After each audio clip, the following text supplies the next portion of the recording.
oportunidade de estarmos aqui trocando, né, tantos conhecimentos, tantas informações, tendo obviamente o objetivo de conhecermos ainda mais o espiritismo, seus propósitos e melhorarmos tanto intelectualmente quanto moralmente, né. Então esse é o nosso objetivo essencial. E para a oportunidade de hoje, iremos fazer uma série de reflexões que envolve muito a história, né, uma história relativamente recente, por vezes com muitos fatos lamentáveis, e justamente por serem fatos lamentáveis, nós temos que volta e meia recordá-los de modo a não repeti-los, né. Então um dos objetivos da história é nos fazer lembrar dos nossos acertos, mas também dos nossos erros, para que a gente possa, não repeti-los mais. E nossa jornada de hoje começa com uma figura que talvez não seja tão conhecida, uma vez que esse indivíduo, o Edward Bulwer Lytton, né, ele foi em 1803 que ele nasce, né, na Inglaterra. Ele que foi um político inglês que se notabilizou como escritor. Então ele tinha essas 2 atividades primordiais na vida dele, né, a de político e a de escritor. E muitas vezes, pessoal, ele publicou os seus livros anonimamente. E ele publicou inúmeros romances, peças de teatro, poesias, livros de mistério e ficção histórica. E ele fazia, né, ele tinha ele fazia isso porque, assim, se utilizava às vezes de certos pseudônimos, para que não confundisse essa carreira dele, essa atividade dele como escritor com a carreira política. Em relação ao seu trabalho mais famoso, a gente pode citar o livro Os Últimos Dias de Pompeia, né, que inclusive virou filme, né, de Hollywood. Esse livro foi escrito em 1834. Então ele eh, escreveu esse livro como uma ficção histórica, isto é, ele pegou alguns fatos que realmente aconteceram e montou uma história em cima daquilo, tá.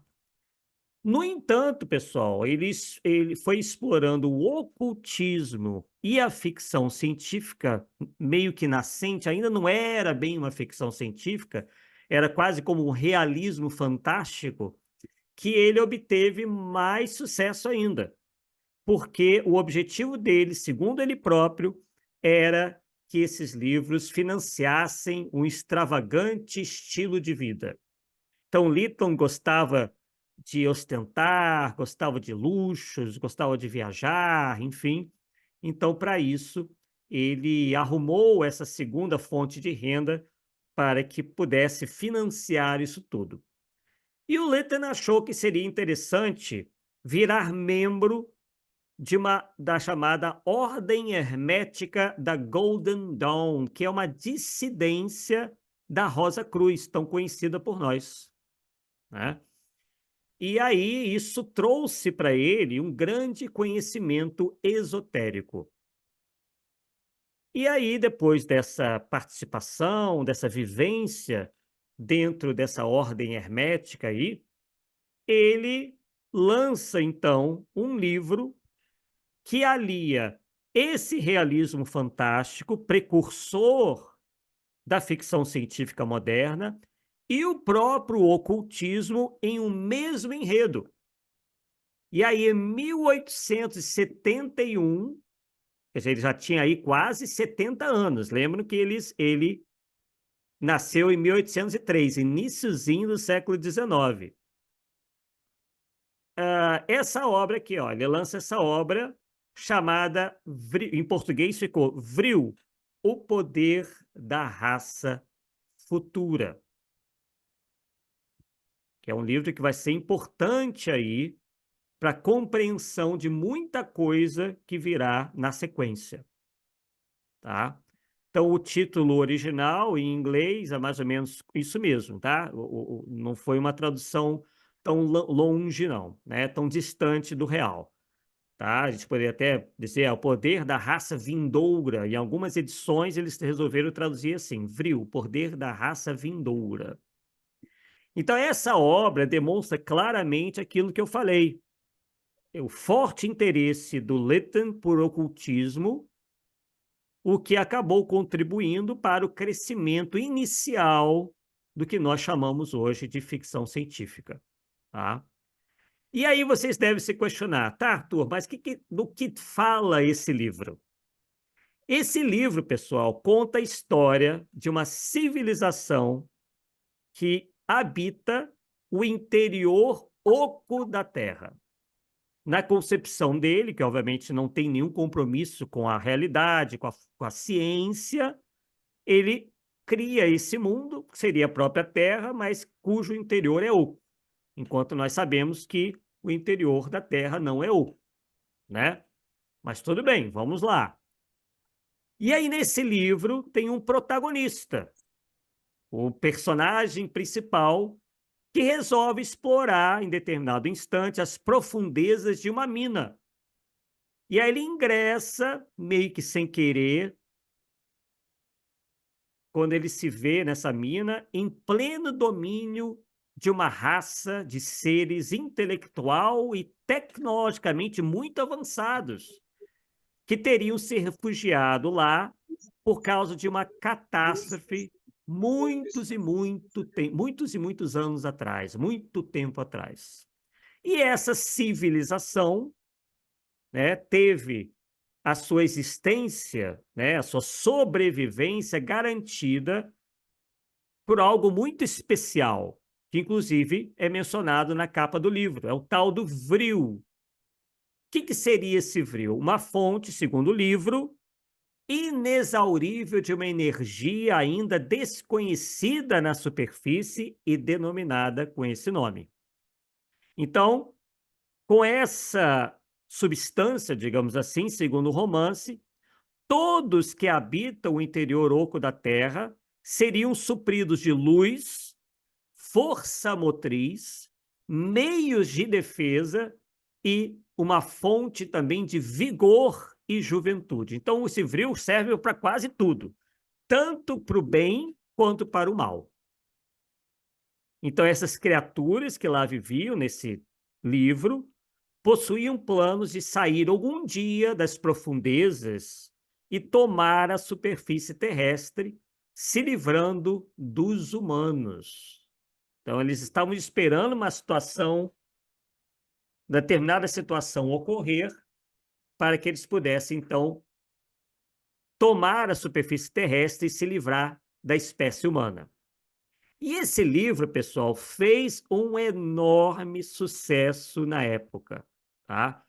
E acabou popularizando essa teoria da Terra Oca. Muita gente começou a achar que aquilo poderia refletir a realidade, que a Terra fosse mesmo oca, que pudesse haver lá dentro uma civilização, enfim, seres inteligentes, aquela especulação toda que nós sabemos que a imaginação humana adora se utilizar. Dentre essas pessoas, nós poderíamos aqui chamar a atenção, né, da Helena Blavatsky, que já tinha certa experiência nisso. Ela que é, como vocês bem sabem, a fundadora da teosofia. Ela havia feito a mesma coisa que acabou fazendo com o Lytton. Ela fez com os escritos de outros dois escritores de realismo fantástico, né? O Ignatius Donnelly e o Jean-Sylvain Bailly, que inclusive foi prefeito de Paris. E o Ignatius Donnelly era um americano também ligado ao ocultismo e essas coisas todas, ao esoterismo, aquela coisa toda. Por que que ela passa a divulgar os escritos desses três, que são obras ficcionais, como sendo algo real. Porque ela entende que, mesmo sem a intenção, eles pudessem estar sendo, de alguma maneira, intuídos a escrever aquelas coisas da forma de ficção e que, na verdade, estariam passando realidade. Então, ela coloca isso na cabeça de que escritores de ficção, na verdade, poderiam até ser uma espécie de médiuns inspirados e estariam descrevendo algo real, algo verdadeiro.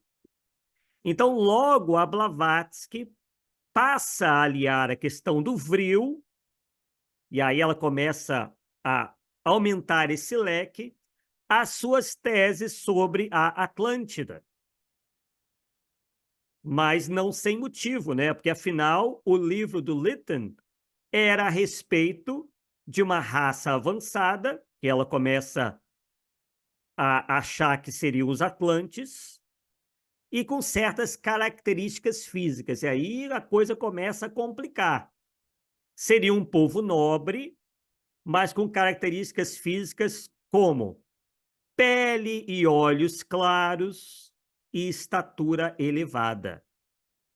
Tá? No livro do Lytton, eles se chamam Vrilya, por isso o nome vril, né? O vril é a substância e Vrilya é o povo. E o vril era uma energia telúrica, que vinha da Terra, usada para toda, como eu já adiantei para vocês, né? Toda e qualquer finalidade. Servia tanto para curar quanto para matar, tanto para construir quanto para destruir. E aí, no final do livro, os Vrilya revelam ter um poder suficiente para destruir o mundo, se assim o desejassem. Mas, ao invés disso, eles esperam entrar em contato com uma raça humana superior. Isso é terminologia deles, tá? Que está no livro. A gente sabe que não existe raça humana, existe espécie humana, né? Mas a gente está sendo aqui fiel aos vocábulos usados pelo livro. E aí eles pretendem passar a essa raça humana superior o seu legado quando chegasse o momento. Tá? Então, é bom que a gente também comente aqui, pessoal, que na segunda metade do século XIX e no início do século XX, né, esse período aí, foi marcado por um crescimento explosivo, exponencial, de seitas ocultistas e esotéricas.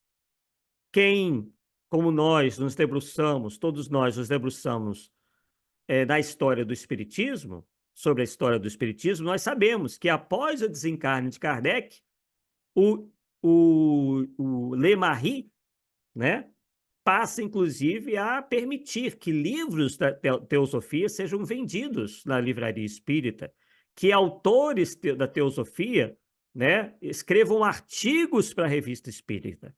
Ele mesmo, Lemarie, em determinado momento, se converte à teosofia, abandonando-a um tempo depois, porque aquilo realmente foi uma verdadeira coqueluche. Eles achavam que a teosofia iria contribuir com o espiritismo. Afinal de contas, era uma outra doutrina, digamos assim, né, espiritualista. Então, a teosofia, dentre essas seitas ocultistas, esotéricas, foi a que mais popularidade alcançou, tornando-se um forte modismo na Alemanha e também na Áustria. Mas nos textos de Blavatsky era comum encontrar exaltações a uma certa raça raiz, outro termo empregado por ela, de origem indo-ariana, que é apresentada por Blavatsky como superior a outra raça de pele escura. E aí ela também fazia referências a ditos supostos mestres de sabedoria que serviam de guardiães à sociedade teosófica, que foi a Grande Fraternidade Branca. E vocês podem ver aí, pessoal, que todos aí com uma cutis bem clarinha, né? Se aproximasse bem, a maioria teria olhos claros, são todos muito altos, quer dizer, justamente a representação que a Blavatsky fazia de uma espécie de povo eleito, né? De tudo de bom que ela podia imaginar estava aí, né? Representado por esses indivíduos que compõem a chamada fraternidade branca. Inclusive, ao longo do tempo, né, ela foi... Muitos autores a têm analisado e criticado, né, por essas ideias aí que a gente está mostrando para vocês, tá? Então, essa fraternidade branca é composta, segundo ela, por chamados mestres ascensionados, né, sendo que todos são de pele branca e olhos claros.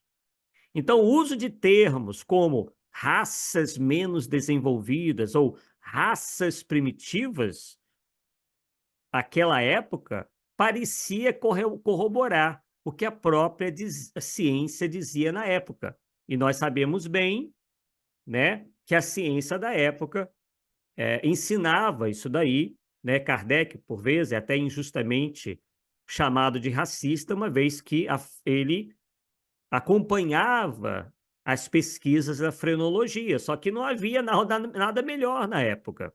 Inclusive, a frenologia, embora hoje nos pareça realmente até cruel, né, nos seus princípios, ela acabou incentivando uma série de pesquisas que depois, obviamente, foram dizer ou chegar a conclusões completamente contrárias. A gente sabe que nenhuma ciência nasce pronta.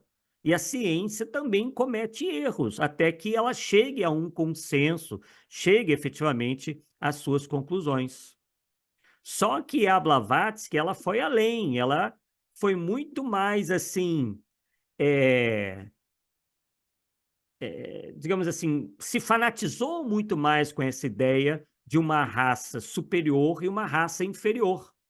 Então, para a teosofia, e qualquer um que se interesse pode pesquisar isso e consultar, ela abraça, a teosofia abraça a existência de Atlântida e o surgimento de uma, que eles chamam de sexta subraça raiz, que seria, porque eles não entendem como, por exemplo, nós aprendemos inicialmente com Darwin, né, que a espécie humana surge em função de todo um processo evolutivo e ela, aos poucos, vai sofrendo, né, ela mesma certas mudanças em função aí de vários fatores, principalmente o meio, aquela coisa toda que a gente aprende no livro do Darwin, né, a evolução das espécies.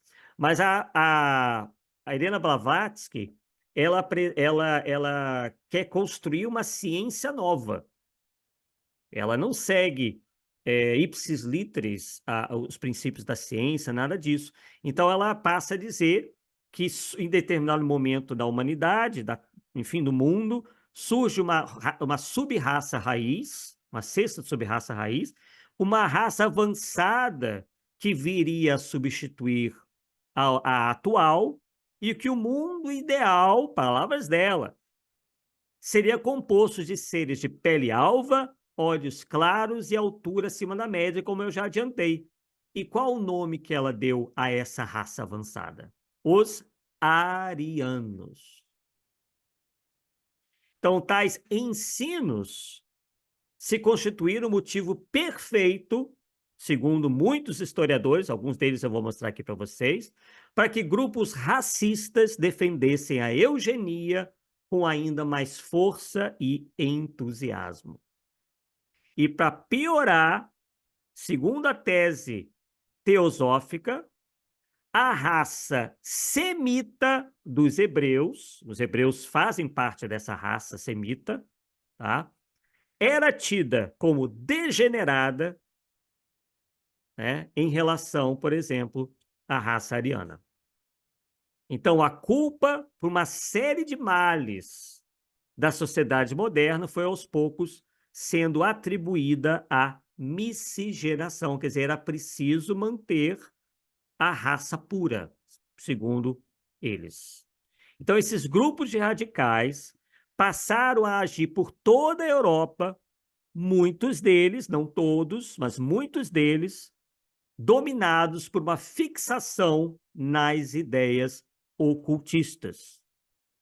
E o que hoje, né, pode parecer absurdo, acabou se tornando realidade. Uma trama fictícia, no caso do livro do Lytton, uma mera fantasia, acabou dando ensejo ao fortalecimento da noção de que um povo receberia uma recompensa por manter o seu sangue puro. Então, com base, né, no livro do Lytton, assim, e não tanto o que ele tenha dito isso, mas segundo o que a Blavatsky acaba cooperando para fazer valer, os germânicos seriam a raça escolhida para ser uma espécie de sucessor dos Vrilya. Por incrível que pareça, eles parecem tão absurdo, né? Uma coisa que é baseada num livro de ficção. Mas ao ponto de 1918, logo após, vocês sabem bem, a Primeira Guerra Mundial, ser fundada em um hotel próximo da cidade alemã bávara de Berchtesgaden, a Sociedade Germânica de Metafísica, que passou a ser chamada, um tempo depois, de Sociedade Vril. Mas antes de se tornar Sociedade Vril, ela teve um outro nome, que foi de Sociedade Thule, tá? Thule, Sociedade Thule. E aí a gente vai começar a conhecer quem são os fundadores principais dessas sociedades, tá? Então vamos lá. Vamos conhecer dois deles inicialmente. Do lado esquerdo, Rudolf von Sebottendorf, e do lado direito, Dietrich Eckart. Tá? São esses dois indivíduos aí. O Rudolf, que nasceu em 1875 e morreu em 1945, com o fim da guerra, e o Eckart morreu bem antes, tá? Ele nasceu em 1868 e né, morreu em 1923. Então, muitos anos antes do Sebottendorf. O Rudolf, esse da esquerda, era maçom, praticante de meditação, astrologia, numerologia e também do sufismo. E como eu já adiantei para vocês, ele participou da fundação da Sociedade Thule, que a gente pode dizer, assim, sucintamente, que era uma organização ocultista racista. E ela, como eu já adiantei, foi precursora da Sociedade Vril. E o Rudolf, a gente poderia até brincar que ele seria uma espécie de reencarnação do Saint-Germain. Porque, tal como o Conde Saint-Germain, o Rudolf adotou um novo nome, igualzinho Saint-Germain, porque os Conde de Saint-Germain não era, o nome dele não era esse, e também o Conde de Saint-Germain não era nobre. Então, o Rudolf, assim como Saint-Germain, adotou um novo nome e se dizia barão, mesmo sem pertencer à nobreza. Então, ele foi descrito por esse indivíduo aqui, olha, aliás, muito interessante, vou até puxar um pouquinho aqui, vou pular alguns slides, mas já volto nos anteriores. Ele é descrito por esse historiador, Ian Kershaw, né? Ele é um historiador e professor inglês muitíssimo conceituado, né? Ele é tido como uma das principais autoridades acadêmicas em nazismo, então anotem aí, eu acho que vale uma pesquisa sobre os livros dele. Ele ainda, pelo que eu sei, está encarnado, né? Está ainda entre nós. Ele nasceu em 1943. Então ele descreve o Rudolf como, abre aspas, um aventureiro cosmopolita e pretenso aristocrata que, na verdade, era filho de um maquinista e fizera sua fortuna graças a negócios duvidosos na Turquia e a um casamento oportuno com uma herdeira rica. né? Então, um grande de um golpista, um estelionatário, um indivíduo sem nenhum senso moral. Né? Então, a trajetória do Sebottendorf, do Rudolf Sebottendorf, é cheia de episódios, no mínimo, estranhos. Ele nasceu na Saxônia, teria passado uma temporada no Egito na virada do século XX. E aí, uma década depois, ele volta à Alemanha, cumpre pena por estelionato e emigra para o Império Otomano, onde ele acaba se convertendo ao islamismo. Olha que salada, né? Ele fez na cabeça dele. E as ideias dele continham uma série de referências místicas de diferentes influências, incluindo a cabala judaica e a numerologia. Um outro historiador, chamado David Lursen, chegou a dizer o seguinte, olha, depois de voltar da Europa, Sebottendorf abraçou uma forma de teosofia que reforçava a superioridade racial dos arianos. A sociedade Thule tentou estabelecer um fronte antissemítico liderado entre a classe trabalhadora para disseminar ideias esotéricas para o Partido Alemão dos Trabalhadores, que posteriormente Hitler transformaria no Partido Nacional Socialista dos Trabalhadores Alemães. Isso foi dito neste livro aqui, que eu, inclusive, recomendo, né? Eu realmente até hoje não parei para ver se tem alguma versão em português, tá? Mas eu vou mostrar aqui para vocês, ó. Que é o Hammer of the Gods, quer dizer, o martelo dos deuses, tá? Inclusive, ele é vendido na Amazon. Aliás, vocês estão vendo, ó. Ali como política, em livros de política, na seção, né, de política, filosofia e ciências sociais, tá? Então não tem nada a ver com teoria de conspiração, livro de... Não, nada disso. É um livro todo baseado em estudos sérios, tá? Onde está dizendo ali, Martelo dos Deuses, a sociedade Thule e o nascimento do nazismo. E ali está dizendo, né, que o interesse público em Adolf Hitler, todos os aspectos do Terceiro Reich, continua a crescer entre as novas gerações, né, que começam a refletir sobre as questões morais que circundavam a Alemanha nazista e o seu legado histórico. Um aspecto do nazismo que não recebeu atenção suficiente dos historiadores do Terceiro Reich é a origem da doutrina, né, da doutrina nazista na sociedade Thule e de suas atividades. Um grupo ocultista na cidade de Munique, com uma agenda política, a sociedade Thule foi liderada por Rudolf von Sebottendorf, esse que nós estamos falando no momento, né, que era um alemão que havia adotado, né, esses títulos nobiliárquicos durante a sua jornada pelo Império Otomano. Opa, deixa eu voltar aqui um pouquinho. Acabei saindo. Pronto. E aí aquilo que eu já contei para vocês, né? Depois de retornar para a Europa, o Sebottendorf abraça uma forma de filosofia, né, que acentuava aí a prevalência de uma raça sobre as outras, né? A superioridade da raça dos arianos. Então tá aí um livro excelente, né? Muito confiável, né? Que demonstra aí, né, a origem, né, boa parte da origem das ideias racistas do nazismo. E aí, na derrota alemã, na Primeira Guerra, aumentou o alcance do grupo Thule, né, são pessoas que ficaram revoltadas, né, com a derrota da Alemanha, e aí ela passa a ter centenas de seguidores, essa sociedade Thule, né? Então, durante um evento em novembro de 1918, o Sebottendorf declara, inclusive, abre aspas, o puro sangue alemão foi derrotado pelo inimigo mortal, Judá. Então, perceba que desde aquela época eles já responsabilizavam os judeus por boa parte dos problemas, inclusive pela derrota da Alemanha, né, na Primeira Guerra Mundial. Diz ele, conclamo todos a lutar. Nossa ordem é germânica, nosso Deus é Valvater e somos arianos.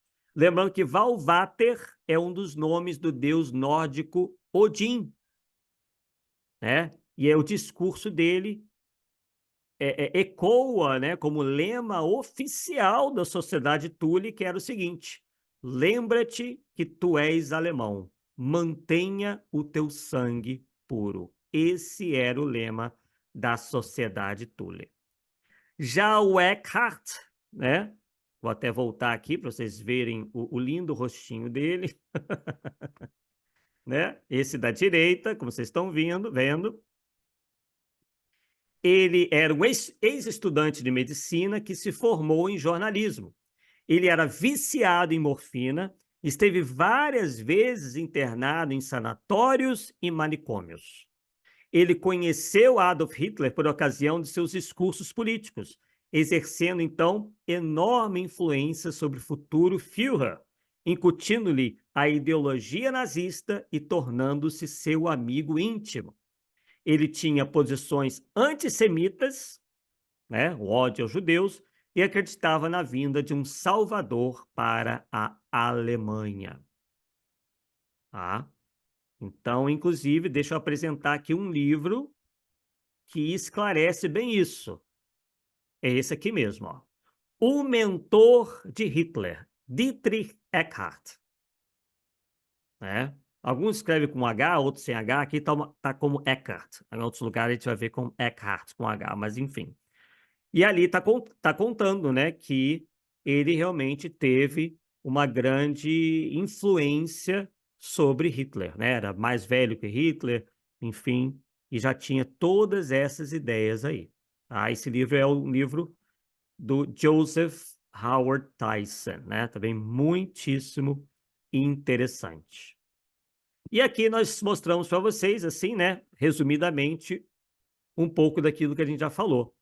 No caso do Eckhart, ele é viciado em morfina, como eu já falei, amigo mais próximo do Hitler, acreditava que estava preparando o terreno para o salvador da Alemanha, que era o próprio Hitler, né?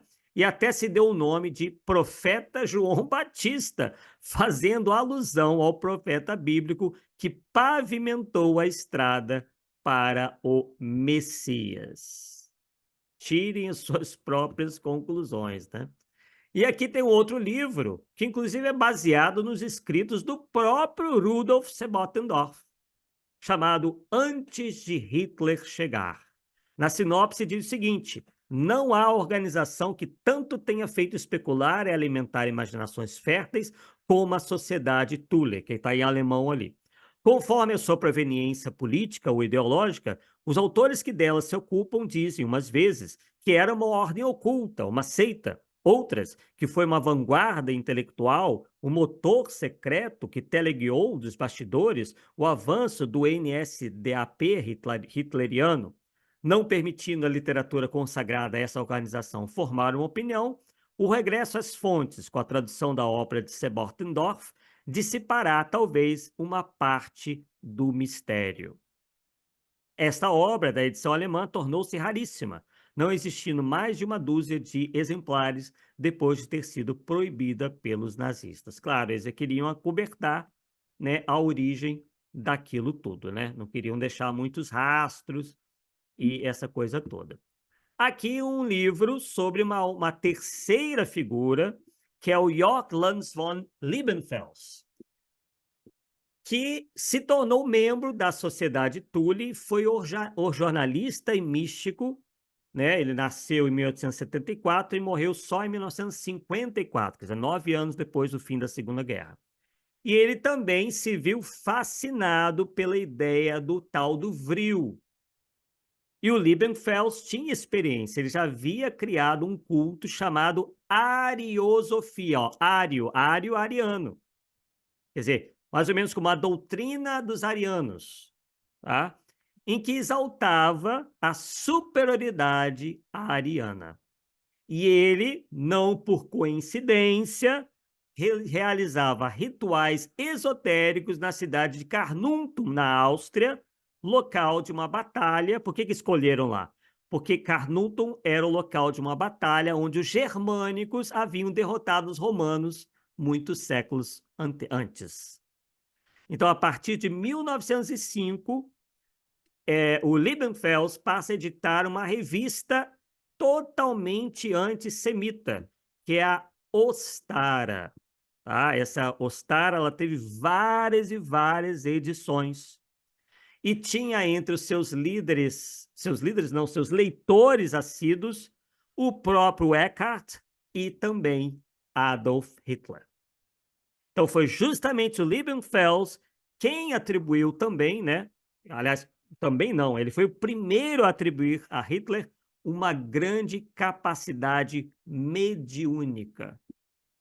Tá? Ele dizia que o Hitler poderia ter contatos com seres invisíveis e deles receber inspirações, instruções, etc, etc, etc. Então já começa a entrar um pouco aí na nossa esfera, né? Do espiritismo, que a gente estuda isso tudo, né? Claro que não corroborando essas besteiras todas aí, né? Bem, então vamos lá, vamos prosseguir.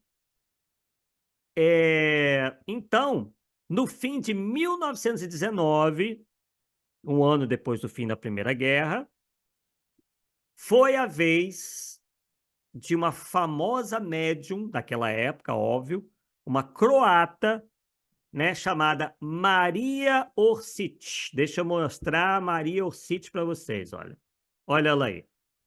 É a do lado direito, tá? A da esquerda é uma outra suposta médium com esse cabelão todo aí, que já vou explicar o porquê desse cabelo tão grande, tá? Ela não era evangélica, tá? Não era evangélica. Então, a Maria Orsic, que nasceu em 1895 e morreu em 1945, quando ela desaparece, dizem que ela queria voltar para a Croácia, mas nunca mais se soube dela, tá? Esse foi o fim, né, dessa pessoa. Então, mas em 1919, ela se junta a esse grupo, a essa sociedade, Thule, tá? E que depois se converte em Sociedade Vril. E aí, então, como ela era muito famosa, ela ajudou a atrair ainda mais seguidores. Então, veja que desde aquela época, a presença do chamado médium, ou sensitivo, ou seja lá o nome que se dê, né, fazia as coisas, né, ganharem em quantidade. Né? Coisa que a gente está vendo um pouco no nosso movimento espírita. Um pouco não, né? Estou sendo bonzinho porque eu estou de bom humor. Orsic, tempos antes, já dizia receber transmissões telepáticas sobre a criação da sociedade vril. Quer dizer, ela dizia que já tinham dito para ela que essa sociedade vril ia surgir e que a sociedade vril tinha uma missão salvacionista. Né? Então vejo que é mais ou menos parecido com umas histórias que a gente volta e meia ouve por aí, né? E ela dizia acreditar que caberia ao povo alemão, ela que era croata, a primazia na transformação da humanidade. E as previsões da Orsic foram levadas tão a sério que o grupo se envolveu em expedições arqueológicas e antropológicas por quase toda a parte, principalmente no Tibete, local em que a Helena Blavatsky havia estado anos antes.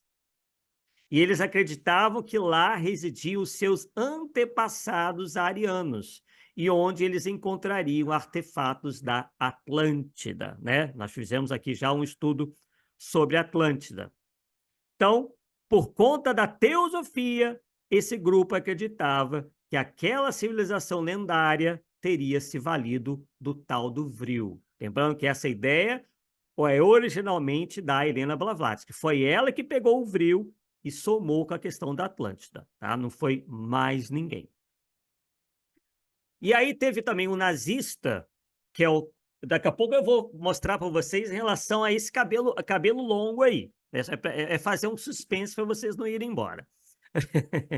O nazista Karl Haushofer, que nasceu em 1869 e morreu um ano depois do fim da guerra, né, em 1946, recebeu a incumbência de realizar essas investigações lá na Ásia.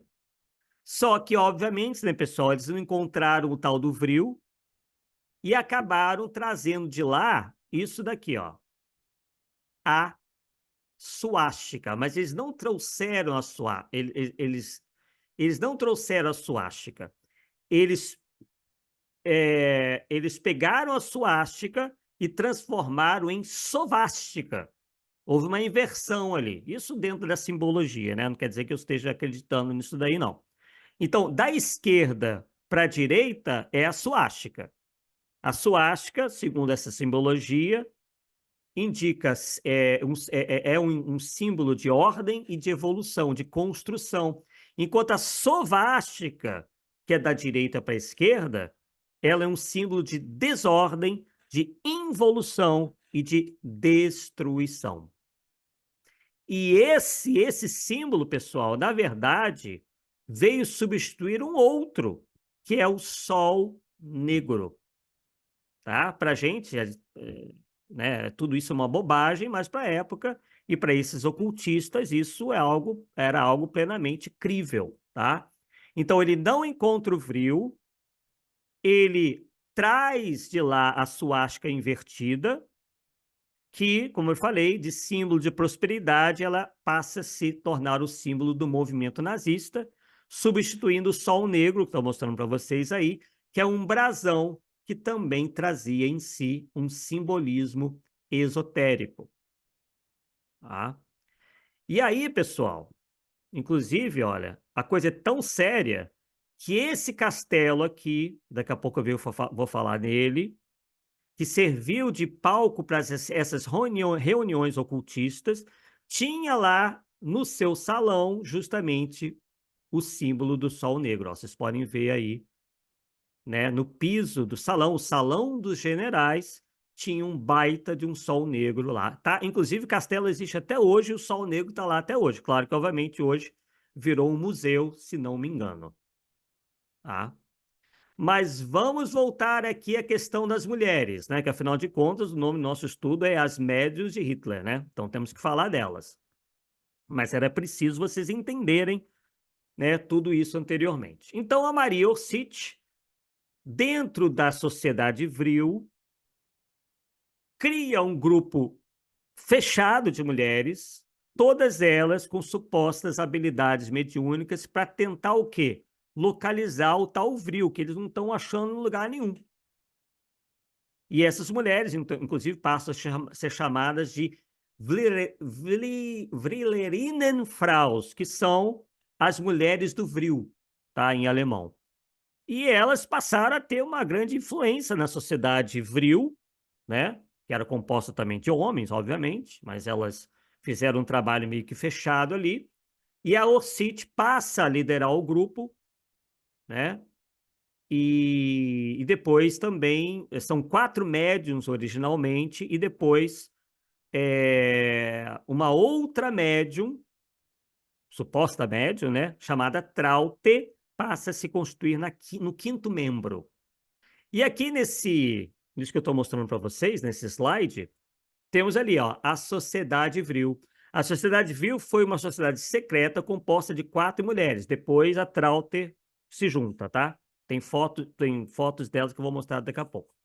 Elas alegavam, ó, vejam bem, manterem o cabelo comprido para que o cabelo servisse como uma antena para que elas se comunicassem telepaticamente com outras raças alienígenas. Elas acreditavam que os cabelos delas, né, iriam ajudar a elas se comunicarem com raças alienígenas. Vejam só, né? Antes de eu mostrar o rostinho dessas figuras, temos aqui um livro também que nós recomendamos, né, que tem o nome ali, ó, Maria Orsic, a mulher que deu origem e criou os primeiros UFOs da Terra.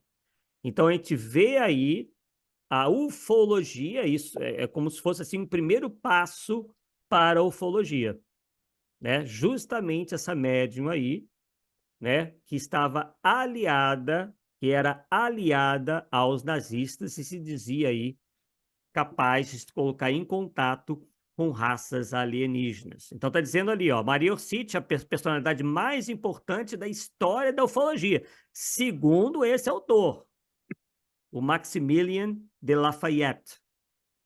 Tá? Ele está dizendo, tudo começou, né, com o movimento metafísico, né, da Maria Orsic. O fenômeno UFO e sua saga, os primeiros contatos com os alienígenas de civilizações extraordinariamente avançadas, além do nosso sistema solar, e mensagens de extraterrestres, tudo começou, né, com o movimento ocultista, metafísico, místico, criado pela Maria Orsic, uma médium e fundadora das Vrillerinnen, né, da Sociedade Vril, e baseada em mensagens que ela alegava receber de extraterrestres de Aldebaran, em Alpha Centauri. Viu, pessoal? Quem nos acompanha lá no canal, quando vê a gente chamando a atenção para essas loucuras que pouco a pouco tem invadido o movimento espírita, com essas ideias aí de comunicação com extraterrestre, ligação com ufologia e tudo mais, a história já nos conta que essa combinação não dá certo, que é muito mais enganação do que as pessoas acham, que isso possivelmente tem um caráter espiritual envolvido e que não é nada bom. Possivelmente são espíritos, no meu modo de entender, envolvidos aí com mistificação, são espíritos mistificadores, embusteiros, né, que ficam criando essas fantasias na cabeça das pessoas justamente para desviá-las daquilo que realmente deveria preocupá-las, que é com o avanço intelecto-moral que elas deveriam estar preocupadas, e não com essas baboseiras todas, né? Com essas especulações, com essa preocupação de entrar em contato com seres extraterrestres, que, na verdade, não vai levar ninguém a nada. Pelo menos no meu ponto de vista, isso não leva e nunca levará ninguém a nada. Vamos conhecer aí as 5 médiums aí, né? Supostas médiums, a gente não tem como, né? Mas parece que sim, parece que tinham lá uma certa sensibilidade. Primeiramente, a Maria Orsic, né? A Traute, que chegou depois, a Sigrun, a Gudrun e a Heike.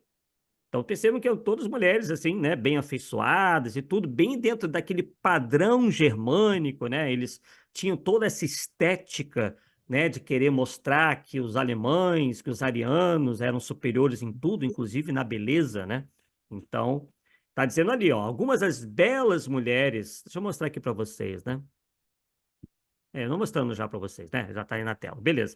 Algumas das belas mulheres médias mais importantes da sociedade vril, entre os anos de 1922 e 1945, que mantiveram vários contatos, pelo menos supostos contatos, com seres extraterrestres de Aldebaran, na constelação do Touro. Tá aí, ó.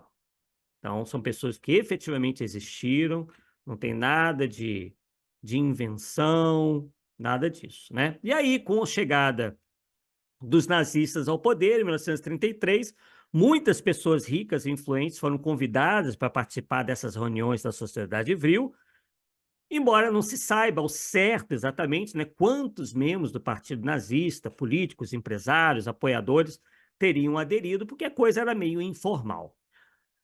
No entanto, né, pessoal, as conexões estabelecidas entre uns e outros são hoje tidas como inquestionáveis. Esses vínculos somados foram fazendo aquela sociedade vril, se estabelecer no partido, tendo com ele cada vez maior alinhamento ideológico.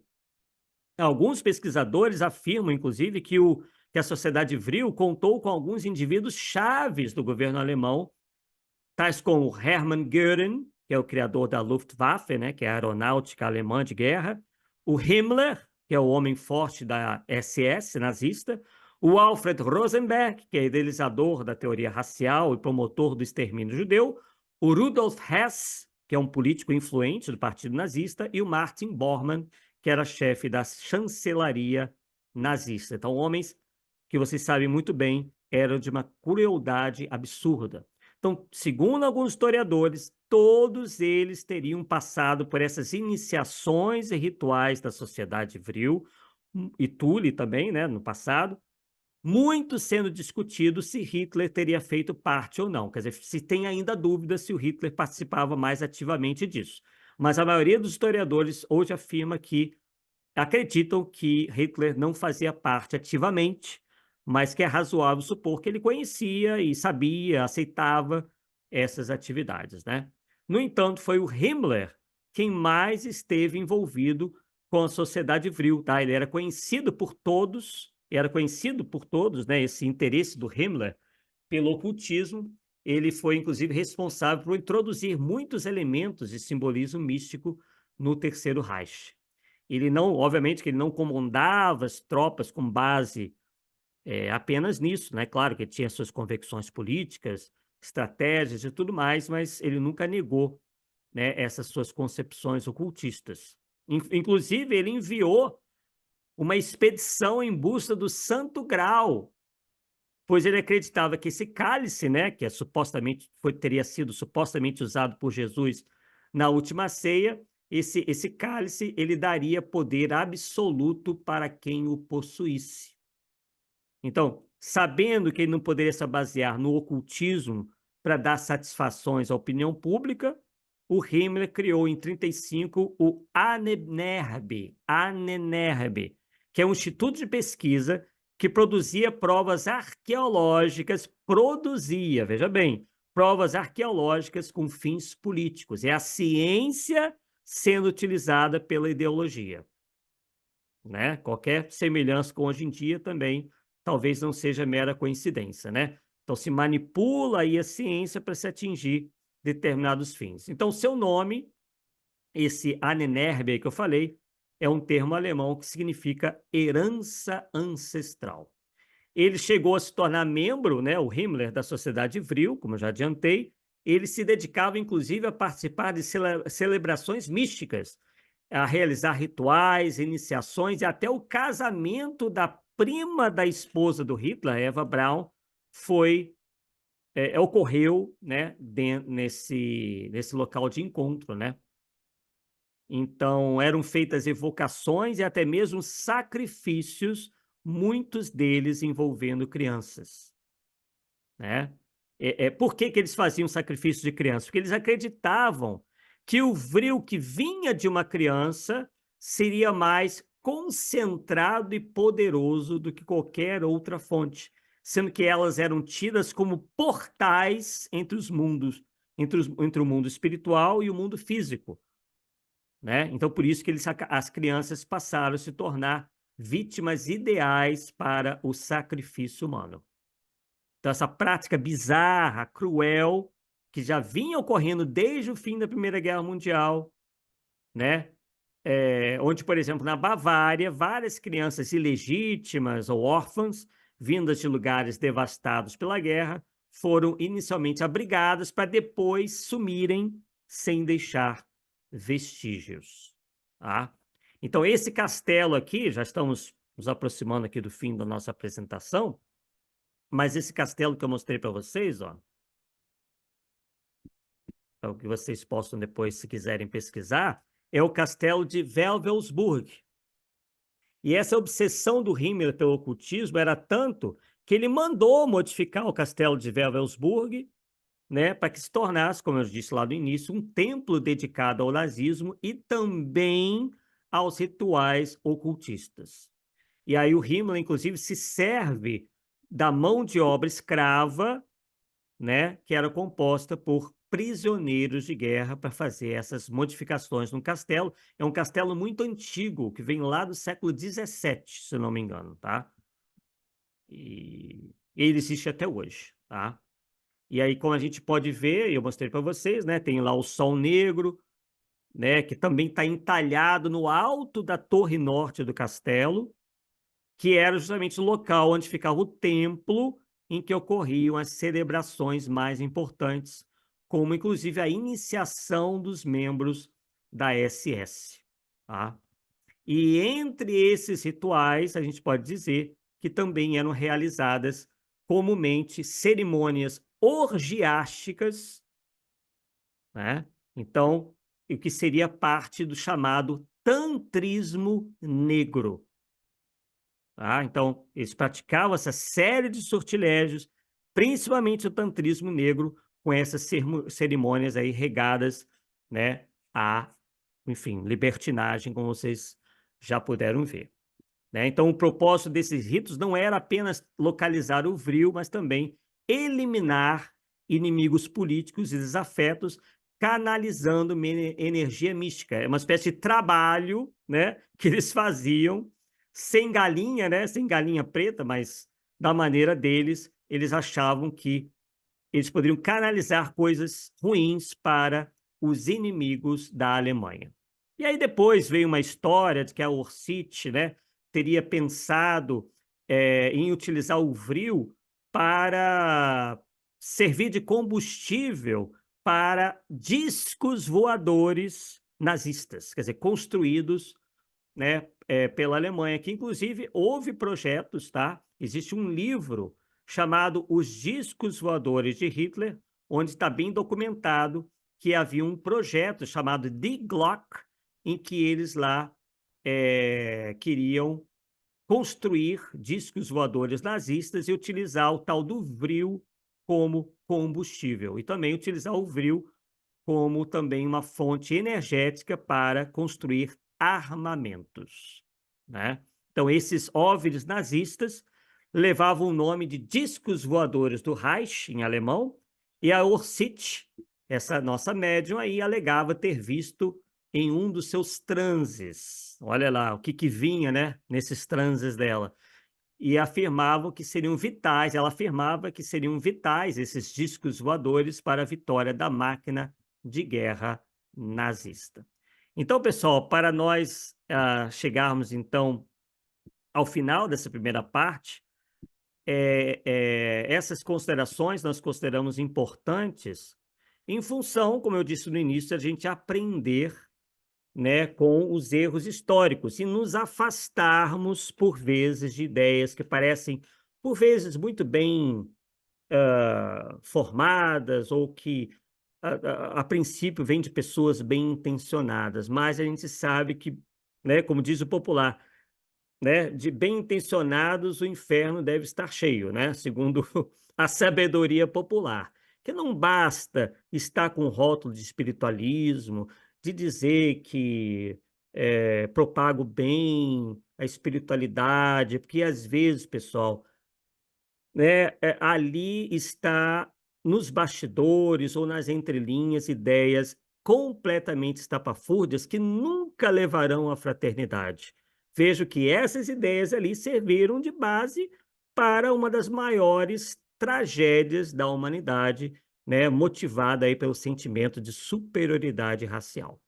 Então, que nós tenhamos cuidado, né? Essas coisas ainda pervagam por aí, muito apresentadas sempre, né, com uma fachada muito bonitinha, e é ET para cá, ET para lá, e espiritualidade, vão conversar com ET, que os discos voadores, e aí começa com as chamadas comunicações mediúnicas, também estão eivadas, segundo a nossa pesquisa, desse material, de ideias também que a gente não sabe, né? O que pode levar as pessoas a fazerem? Às vezes elas ficam ali circunscritas em alguns grupos e por vezes acabam aí motivando verdadeiras tragédias mundiais que a gente espera que não se repita. Então vamos aí devolvendo a palavra aos nossos queridos amigos e que a gente possa aí, na medida do possível, responder aos comentários, aos questionamentos dos amigos na noite de hoje.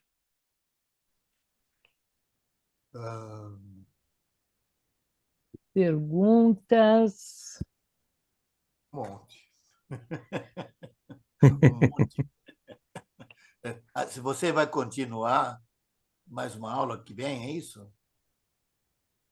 Eu não, a princípio não. Nós, claro, a gente tentou resumir, né? Claro que a gente poderia falar por muito tempo de cada uma dessas situações, a gente procurou, né, mais ou menos seguir o que a gente expôs, inclusive, no nosso livro Atlântida, o mito na perspectiva espírita e científica. Boa parte já está lá. É uma Eu ótica. acho que o Davi confundiu, porque você falou na primeira parte. A segunda parte é questionamentos Desculpa. de Isso, vocês exatamente. com o Arthur.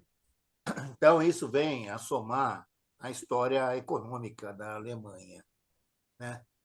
por que que ela entrou na guerra, né? E porque assim, eu vejo de uma maneira no século XVIII,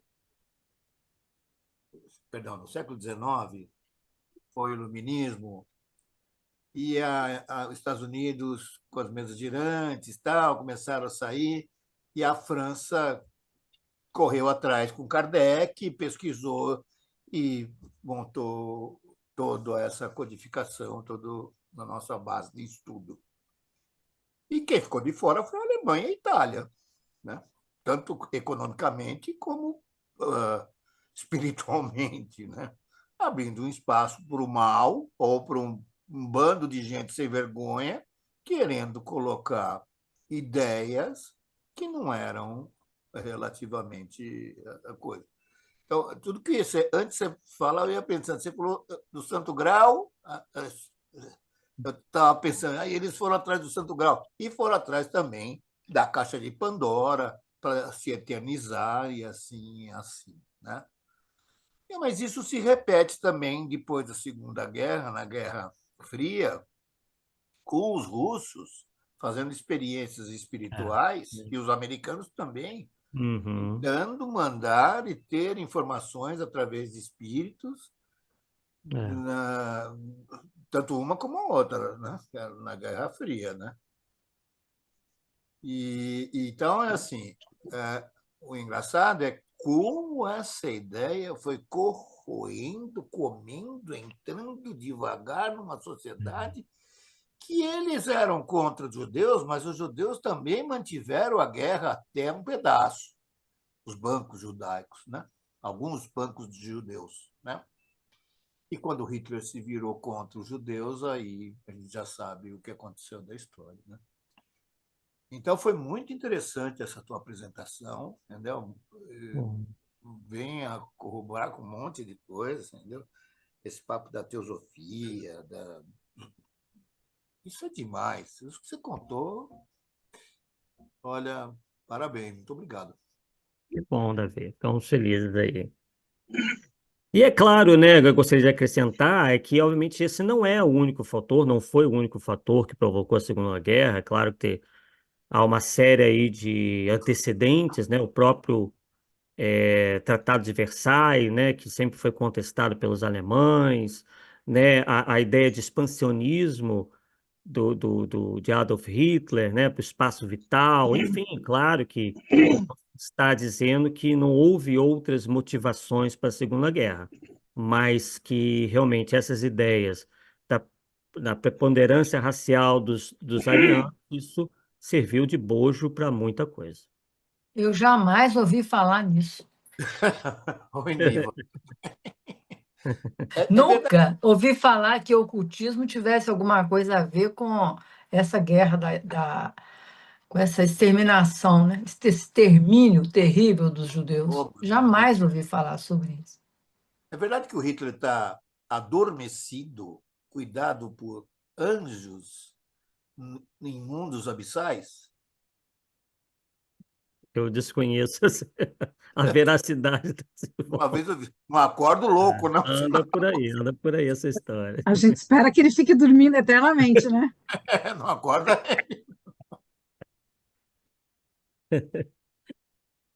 Pior que ele vai ter que ser acordado, ele vai ter que acordar também, como Vai todo ter. mundo. Vai saber lá o que nós fizemos no passado também. Né? Não sabemos, não sabemos. Ô, Nilva, vai lá.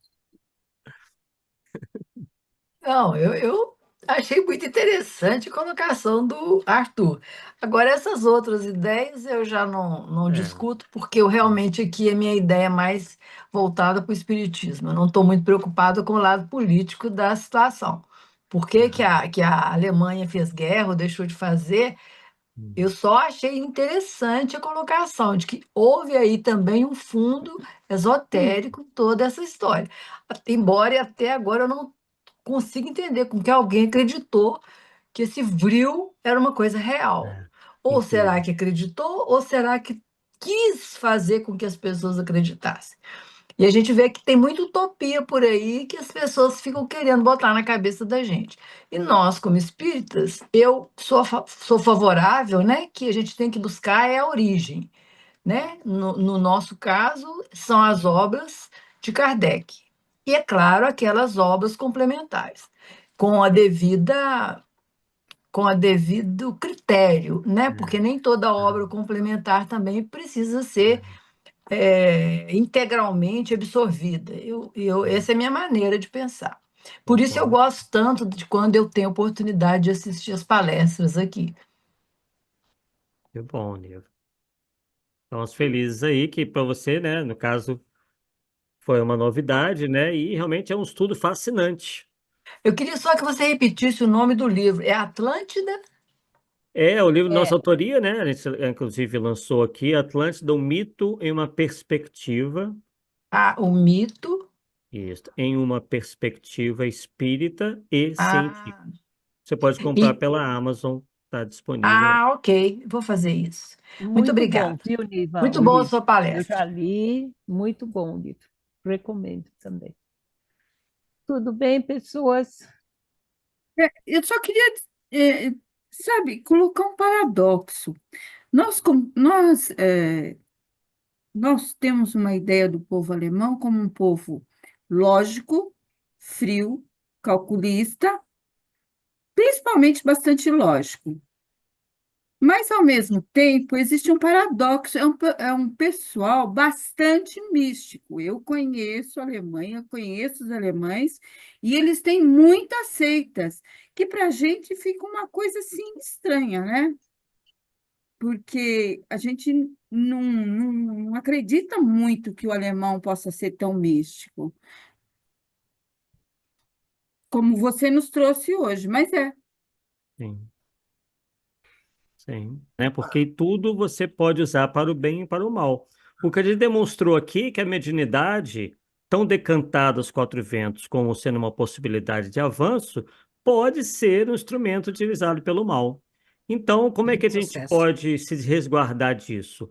Orando e vigiando, né? E, obviamente, patrocinando aí ao máximo, o nosso progresso individual, que certamente deverá refletir no progresso coletivo. Se nós nos melhorarmos individualmente, como já dizia Kardec, né, a sociedade toda, aos poucos, vai se melhorando. E, infelizmente, é lento. Você falou aí dos grupos neonazistas. Mas, se a gente for ver bem, são grupos hiperminoritários. Se comparados a menos de 100 anos atrás, nós tínhamos uma população praticamente inteira da Alemanha apoiando o nazismo, enquanto hoje estão isolados em pequenos grupos. Então, de certa forma, embora a ideia permaneça por aí, houve um avanço, porque cada vez menos pessoas, né, hoje defendem essas posturas, essas ideologias extremadas, onde se tem que exterminar o próximo para você ser feliz, né? Então, eu vejo até com certo otimismo, mas não um otimismo extremado, como dizem por aí, né? Que até 2057 a gente vai estar com os problemas resolvidos. É um processo lento e gradativo. Se a gente realmente remontar a 80, 100 anos, a gente viu que, embora a gente ainda permaneça muito longe do ideal, muita coisa em muita coisa nós avançamos. E as coisas, se a gente tomar os devidos cuidados, vão passar a ser usadas apenas para o bem e não para o mal, né? Como a gente viu no caso aí da mediunidade da Orcite, né? Hoje seria uma loucura uma médium, pelo menos a princípio, né? Tá defendendo essas coisas. Então, o senso moral aos poucos vai se aperfeiçoando. Solange, isso chama-se Então, evolução tchá-tchá-tchá. São dois para isso. frente e um para trás. Dois para É porque parece que teve Então, na Alemanha, Entendeu? e parece que teve na Alemanha ali foi um processo de, obse- de obsessão coletiva, né? Pelo menos na De cúpula certa nazista ali, forma, né? Uma é, coisa louca, né? Que a gente é, não consegue entender, né? Todos muito pirados, né? é. então, vamos assim, agradecendo ao Arthur, que já deu a nossa hora, agradecendo muito, com muito carinho, a todos vocês, né, que participaram também. Agradecendo a Posso Jesus falar uma coisinha? e a Deus, nosso Pai. Posso É, falar uma coisinha? bem rápido. É o Antônio, né, que falou quanto tempo o Hitler vai ficar. Tem uma rainha, Anatólio. é o Anatoly, é. Tem tem uma rainha que lá no Espíritos Endurecidos, ou Criminosos, se eu não me engano, no Céu e Inferno, quando ela é evocada e alguém É. pergunta para ela quanto tempo ela está lá na erreticidade, ela fala que ela está 350 anos lá. Então, por analogia, talvez respondendo ao Anatoly, talvez o Hitler fique uns 3.500, entendeu? A gente não 35 mil. pode esquecer, né, que o tempo é diferente daqui, né? Ah, claro, Tudo bem? claro. Uhum. Então, tá bom. Então, vamos agradecendo assim, o Arthur, mais uma vez, agradecendo a Jesus, nosso Mestre, a Deus, nosso Pai, e todos os espíritos de luz que dão toda a sustentação ao NEF, né, para que possamos trazer esses colegas e esse conhecimento e esse debate, né, de maneira gostosa. E, assim, que eles fiquem conosco durante essa semana, né? E a semana que vem estaremos novamente aqui com uma nova palestra gostosa, né? Onde nós vamos conhecer um pouquinho mais de tudo. Que assim seja. Arthur, obrigado. Obrigado, pessoal. Obrigada Até a a todos. próxima. Até. Boa noite, Tchau, obrigada. tchau. Boa noite. Obrigado. Boa semana a todos. Boa Abraço. semana. Um beijo para todos. Um Boa beijo, tudo de bom. semana.